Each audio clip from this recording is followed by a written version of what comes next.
রাখবো কোভিড পরিস্থিতির দিকে। রাজ্যে কোভিড আক্রান্ত হলেন 8 জন। এদের মধ্যে বেলভিউতে ভর্তি রয়েছেন 2 জন, একজন মিডলটন রো এবং অপর আক্রান্ত ভবানীপুরের বাসিন্দা। উডল্যান্ডসে ভর্তি রয়েছেন ভবানীপুরের আরেক বাসিন্দাও। এই বিষয় নিয়ে বিস্তারিত জানতে সরাসরি কথা বলে নেব। আমাদের সঙ্গে রয়েছেন প্রতিনিধি সন্দীপ সরকার। সন্দীপ, রাজ্যে এখনো পর্যন্ত 8 জন করোনায় আক্রান্ত। চিকিৎসকরা কি বলছেন, স্বাস্থ্য দপ্তরের বা কি মত এই পরিস্থিতি নিয়ে?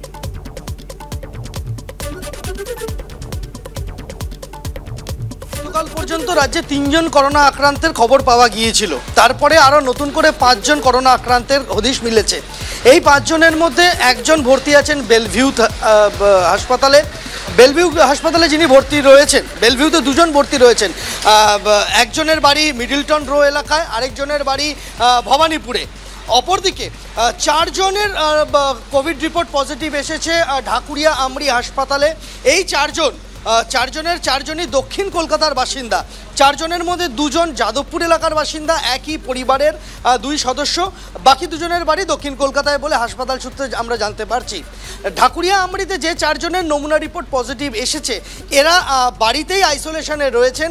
তাদের জ্বর সর্দি কাশি থাকায় তাদের বাড়িতে হোম কালেকশন পদ্ধতির মাধ্যমে তাদের নমুনা ল্যাবে আসে এবং পরীক্ষার রিপোর্ট পজিটিভ আসার পরে সেই তথ্য স্বাস্থ্য ভবনকে জানানো হয়েছে বলে হাসপাতাল সূত্রে খবর।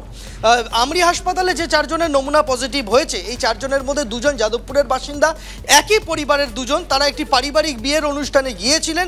তারপরই তাদের জ্বর এবং সর্দি কাশির সমস্যা ধরা পড়ে এবং তারপর তারা করোনা পরীক্ষা করান, কোভিড রিপোর্ট পজিটিভ আসে। যাদের কোভিড রিপোর্ট পজিটিভ এসেছে তাদের প্রত্যেকের ক্ষেত্রেই নমুনা কল্যাণীর ন্যাশনাল ইনস্টিটিউট অফ বায়োমেডিক্যাল জেনোমিক্সে পাঠানো হবে বলে স্বাস্থ্য ভবন সূত্রে খবর। তার কারণ আমরা জানি যে JN.1 এই উপপ্রজাতি, করোনার এই উপপ্রজাতি কিন্তু দেশের বিভিন্ন রাজ্যে পাওয়া গিয়েছে। আমাদের রাজ্যে যারা করোনা আক্রান্ত হয়েছেন তারা এই JN.1 এই উপপ্রজাতির দ্বারা আক্রান্ত হয়েছেন কিনা সেটা জানার জন্য জিন বিশ্লেষণ ছাড়া আর কোনো পথ নেই। তাই স্বাস্থ্য ভবনের খবর যে প্রত্যেকটি হাসপাতালকে বলা হয়েছে নমুনা প্রিজার্ভ করার জন্য এবং বলা হয়েছে সেই নমুনাগুলি কল্যাণীর বায়োমেডিক্যাল জেনোমিক্সে পাঠানোর জন্য জিন বিশ্লেষণ করা হবে। অন্যদিকে কলকাতা মেডিকেল কলেজ হাসপাতাল, যেখানে আমি এই মুহূর্তে দাঁড়িয়ে রয়েছি, এখানেও কিন্তু 6 মাস বয়সী এক শিশু চিকিৎসাধীন। প্রত্যেকেরই শারীরিক অবস্থা স্থিতিশীল। যে 8 জন এখনো পর্যন্ত পজিটিভ হয়েছেন চলতি মাসে, 8 জনের শারীরিক অবস্থায় স্থিতিশীল। 8 জনের মধ্যে 4 জন হাসপাতালে ভর্তি আছেন, 4 জন বাড়িতে আইসোলেশনে আছেন। প্রত্যেকের শারীরিক অবস্থা স্থিতিশীল, সেরকমটাই স্বাস্থ্য ভবন সূত্রে খবর। ধন্যবাদ সন্দীপ।